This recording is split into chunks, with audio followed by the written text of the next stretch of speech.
Kevin, this Elite Heat Extra, you said we need to do an extra today. What's this about? What's happened? Well, you know what happened to me, pal? Take a guess. What's happened to you? Let me guess. One of your Wrestling Uncovered videos got taken down, a hit job from WWE. Well, yes, that did happen. Yeah, but that is not why we're here. Okay. All right, so let me tell you, pal. All right, so I'm on the Twitter machine, or formerly known as Twitter. I'm on X, the X machine, pal. And I'm like, oh, I haven't heard from Adam Copeland in a while. Nobody's talking about him and his AEW run that's supposed to be the ushering in of a new era. You know, nobody's talking about that. There's no hype. There's no buzz.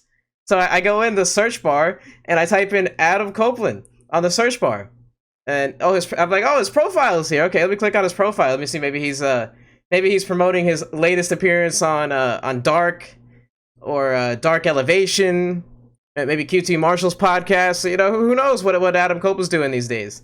So I click on his profile and I see you are blocked from viewing Adam Copeland's profile, or rated R Cope, I think is what he is now. So I've been blocked by Adam Copeland on Twitter, on X, formerly known as Twitter, presumably because of a tweet that I posted a month ago or so when he cut that promo on Ricky Starks, where he called Ricky Starks a vanilla midget version of The Rock. All I tweeted was a clip of that promo, and I said, "Hey, Edge here with a cringe WWE reference. Oh boy." It's not like I said, "Hey man, I'm gonna sleep with your wife," or "I hope your kids die." I just said, "Hey, bro, cringe promo." I didn't tag him in it, nothing like that. So he's actively searching for these things. He's actively searching for criticism of him, and this tells me one thing, right? This tells me that he is unhappy with his decision. I feel like why else would this guy who made a living off of not caring what people think, who was at one point the hottest heel in wrestling, bar none, from like '05 to '08, '09. He was the hottest heel going, you know? Especially '05, '06, '07. He was like, he had nuclear levels of heat, like prime Roddy Piper levels of heat, even more than that, honestly. Like, people hated Edge, you know, for what he did with Matt Hardy and Lita and like John Cena, that whole storyline. And now he's like upset at random people because they tweet a little criticism about him. You know, it's kind of sad to see. It speaks, I think, within like unhappiness within oneself. You know, like if like how unhappy you gotta be if you're going on Twitter and you're like looking for criticism about you so you can block those people.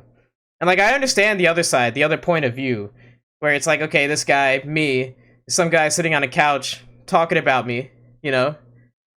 But I mean, that's part of the game, bro. Like you sign up to be in the public spotlight. You sign up to be in a sport per se. WWE is not a real sport, but it's treated like a sport for media purposes. You're gonna be criticized. Like imagine like LeBron James sits on Twitter all day and he's like looking for anybody that criticizes him and is blocking them. Like that would make LeBron look pathetic, you know? Like if you put this in a real world scope, a general scope, like somebody like LeBron James doing that, Steph Curry, it would look pathetic, you know? Like LeBron James uses Twitter a lot. He tweets. I don't know, maybe he reads his notifications. Maybe he doesn't. I don't know, but you don't see LeBron like blocking people, going back and forth with people. And not to say that Adam Copeland is doing this. You know, I see he'll reply to people, but mostly like good stuff. Like he replied to somebody that tweeted a picture of their kid dressed as him for Halloween, which is all good, fine and dandy, you know? He's not at like Tony Khan levels of going back and forth with people, but it's just kind of sad to see like one of the greatest of all time just sitting there blocking people, you know, like for criticism, for fair criticism too. It's not like I said, it's not like what I said was egregious or violent or crossing a line. Made a fair critique of his work. Well, Kevin, I'm sure there would have been that many people saying similar things, or people going, why is Edge doing this now? Or what's Edge doing in front of an 80% empty arena on a collision taping, insulting, making WWE references to Ricky Starks? What is this? And a bunch of people said the exact same thing you did. I know I thought it. You said it. A lot of people tweeted it as well. You got blocked. I'm sure he might have blocked a few people. Maybe he didn't. Maybe it's just you. He did. He Who blocked knows? someone else. Somebody else tweeted. I'm sorry, I didn't mean to cut you off, but somebody else tweeted like, "Oh, I got blocked by my favorite wrestler of all time for critiquing his match or his ring gear or something." Yeah. And like, as you say, this is the same Edge who was having death threats hurled at him. People were trying to like beat him up and injure him for real. This is the same Edge who was fornicating Amy Dumas in a Monday Night Raw ring in the first episode or second episode, 2006. Like this is the rated R superstar. I don't know the rated R superstar can't tolerate a valid bit of critique on X. What? Rated R? What? Huh? Kevin, I'd picture the rated R superstar be like, say whatever you say about me. I don't care. I'm Edge. I'm Adam Copeland. Who cares? And as you say, I agree with the point about he's probably regretting the AEW move right now. It probably sounded or felt great when he's in the meetings in July, August with Tony Khan. Hey, we're going to pay you X amount of money. You're going to be our big star. You're going to feud with Christian. It's going to be the storyline AEW for the end of 2023. This is going to be awesome. He's probably sold a dream and thought, yes, this is going to be great. I'm going to see out my career with Christian. It's going to be amazing. He comes out to Wrestle Dream. The hard cam side, Kevin, as you pointed out in our little analysis of that show, was pretty much empty. His face was like, oh. And then he kept on with what he was doing. He's seen all the empty seats. He's seen the backstage environment now for the last 2 months. He's clearly gone, Now, we're not going to say he wants to leave or he wants to retire or yada, yada. We don't know what he's thinking. What we do know is that from what we've seen so far, probably not the best decision. If he could see what happened in the first 2 months of his AEW run, would he still make the same choice? I don't know. I don't think he would personally from my perspective, but now he's out here blocking you on X, pal. The rated R superstar can't take a bit of valid critique on Twitter. Interesting. That's a new character development, pal. I guess he's got the Tony Khan DLC in Adam Copeland, so now he can't tolerate any Twitter, any bit of feedback. So yeah, I mean, you look at like the way that like some of the all-time greats conduct themselves, like a John Cena. John Cena uses Twitter. He tweets his motivational stuff, and he gets off of it. You look at like The Rock. The Rock will tweet a video of his like promoting his Terramana tequila or promoting one of his many other collaborations with like Kevin Hart or somebody like that, and he's done. You don't see him on there. And Edge, I looked at Edge as a guy that was on that level of like such a level of fame where it's like I don't even have to look at this stuff, And it just yeah, I mean it's I don't know if it's the AEW effect. I don't know if he's gotten sensitive now over the years now that he's a father. I don't know.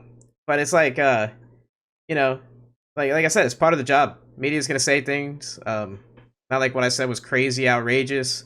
And I saw this too. I saw some people in defense of that Adam Copeland promo. I don't know if we talked about this, but I was looking at some of the tweets just the other day when I noticed that he blocked me. So I was like going through looking at some of the other stuff people were saying from that time frame, and I saw somebody tweet like, "Oh, imagine if your mom was a teacher." And like the school she worked for wasn't paying her enough and didn't want her to reach her full potential, had her teaching a class she didn't like. And then your mom like went to a school that was paying her more, let her express herself creatively, let her teach a class she wanted. Like, would you be upset if it was your mom? Like, why are you upset at Adam Copeland for going to AEW? And I'm like one, okay, he's not your mom, bro. Like, he doesn't know you, Like, obviously I'm gonna look at a wrestler, an entertainer. Like, I have a relationship with Adam Copeland as fan to entertainer. He's not my mother, So I'm looking at some of this stuff, and like I guess that's the stuff he's reading too. And he's like, oh, there's some people that love me, so I'm just gonna keep the people that love me in my circle, and I'm not even gonna see the people that are saying negative things about me. Yeah, just it's closed off, narrow-minded. Well, Kevin, yeah, as we're well aware, I know us too, a lot of our listeners just generally are. For years, and this was the case since AEW became a thing, there was a bit of an echo chamber of like almost it was used term safe space of just no criticism, no negativity, everything we're doing is great. And how much of Cody's exit, how much of CM Punk alienated the echo chamber and changed that a little bit. Regardless, there's still a lot of people who are like that. Who, no matter what they're doing, AEW will come to the defense, will say, this is a great move, this is awesome, and lack objectivity in that regard. So that's always going to happen. Those examples are just ridiculous. This is Adam. This is a sports entertainer who's a 50-year-old with a family. He lives in some mansion. He's a legend. We ranked him like top 15 all time, but dropped him a few spots because of his Wrestle Dream match graphic. Like this is Adam Copeland, and the fact that people are saying, "Oh well, compare this to if you were the substitute." It's the same thing as in the NBA. They're going, "Oh, imagine if with Anthony Davis. Imagine if people were betting on him the same way they were betting on like you're in a day job, like oh he's going to work 4 hours and try for all this sort of stuff." It's like it's not the same thing. This is a professional athlete. In this case, it's professional entertainer, professional sports entertainer, pro wrestler. It's not the same. Stop that. The echo chamber gets so delusional with stuff like this. So, yeah, I don't know, Kevin. Anything more on Edge, pal? I want to talk about this just for like 2 or 3 minutes. Yeah. So Edge's legacy. Now, we've joked about it. We poked fun at it. That we've ranked him like lower on our top all-time list, top 50 all-time list. But like for real, the question for real now. How does this affect his legacy? How does this his run in AEW? Is he a guy that you still view highly as like a top like a top 10 whatever, top 15 guy? Will he still be that if he's in AEW for like 4 years, blocking people and wrestling in like 1,000-seat arenas? Well, Kevin, my stance on this, and I use the Elite Heat community tab as an example. So you know what match Edge was in Collision this past week, right? You know about Edge's match? No. I'm going to read you this is Adam Copeland. This is the great Edge, the man who we had about 15th, 16th, 7th, whatever all time. Listen to this match he's involved in. This is a 6-man tag on Collision. We've got Sting, Darby Allin, and Adam Copeland. Kevin, guess who they were against? They were against Lance Archer and The Righteous. This is Edge, all right? Edge shouldn't be involved in that. A top 15 all-time guy shouldn't be a part of a match like that on a throwaway Collision that no one's aware of. The stuff like that diminishes your legacy. It just does. Would Brock Lesnar, would John Cena, would Triple H be involved in something like that? No. Would Hulk Hogan be involved in something like that? No. It's like stuff like that. I look at it and go, what's happened to Edge? Because I understand people were saying, yeah, Edge is feuding with Balor for 9 months. He's feuding with Judgment Day. His WWE creative is stale. He needs a fresh change in AEW. He's doing throwaway 6-man tags on random Collisions on Saturday nights at like 9:30, which are filmed in like Columbus against The Righteous and Lance Archer. And it's like, this is Adam effing Edge Copeland. This guy main evented WrestleMania 24. This guy was a WWE world champion. He did it all. He was invincible. And now he's doing stuff like this. He has to know this is such a step down, such a downgrade. So, yeah, Kevin, that's what he's doing now, pal. 6-man tags against a random throwaway ROH tag team and Lance Archer, a guy who everyone forgot was employed with AEW still. Brilliant job, Adam.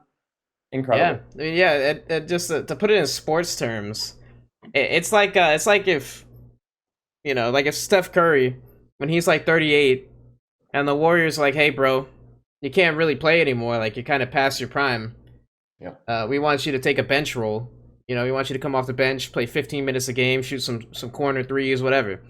And he's like, nah, I'm good, bro. I'm going to go off to, like, Lithuania. I'm going to take, like, $10 million a year or whatever, $20 million a year, go play in Lithuania, go be the star of the Lithuanian league. And then everybody on, like, NBA Twitter is like, oh, Steph Curry is still better than so-and-so. Steph Curry is better than whoever, Dame, Ja Morant, whoever. And it's like, it would look so corny if, like, a professional athlete did it. And I guess, I will say this and then I'm done. But, we're looking at this from, like, a wrestling Twitter perspective. Like, wrestling Twitter is so small in comparison to, like, the general wrestling fan base that most people don't even know that Edge is in AEW. Like, the common average everyday wrestling fan. And I don't know. I think it's just not. I don't know. Like, if it were me, I feel like if it were me, I'd be like, hey, I want to go out where I'm remembered. Like, I was at the pinnacle of this global entity that, like, how many people have been WWE champion? Like 50 people ever? Like 65 people that ever lived? And I was one of those, and I was one of the greatest to ever do it. Like, I don't know. I guess that would be me. But I don't know. I've never been in the position. 100%. And yeah, he's like that match he had against Sheamus. That was a very good, well done last sort of match. Maybe Adam Copeland could have gone to Triple H and management and gone, hey, I think there's a bit of money to be made in like my final match, my farewell. We can do that at SummerSlam, Survivor Series, WrestleMania 40. Put a younger star over, be a big fitting farewell, like something like that. That would have been a great way to send him off. Instead, he's going to be floundering in the AW mid card in the action figure box with Tony Khan in 6-man tags against the Righteous, against Lance Archer. He's doing stuff against Christian, but then he's not, and then the buzz dies, and then they do a promo segment, and then it's sort of just all over the place. I guess, Kevin, I mean, you're bang on about the analogies of the NBA. Similar to Tony Parker playing for Charlotte for a year, similar to John Wall going to the Australian League, seemingly, like stuff like that. It's like, what? This isn't how you want to be remembered. This is just off grid, just retire. There's no point to this. I don't know. So will Adam Copeland prove us wrong? Will he turn his AW run around? Will he become the action figure as opposed to one of the 200 Tony Khan has in his toy box, just thrown away, forgettable? Waste to be saying, Kevin. So, Kevin, this has been the sad, graphic, vicious truth about Adam Copeland and his. I'm not going to go there. Good stuff, pal. Yeah, that was great. All right, we'll talk to you on the next one. Peace.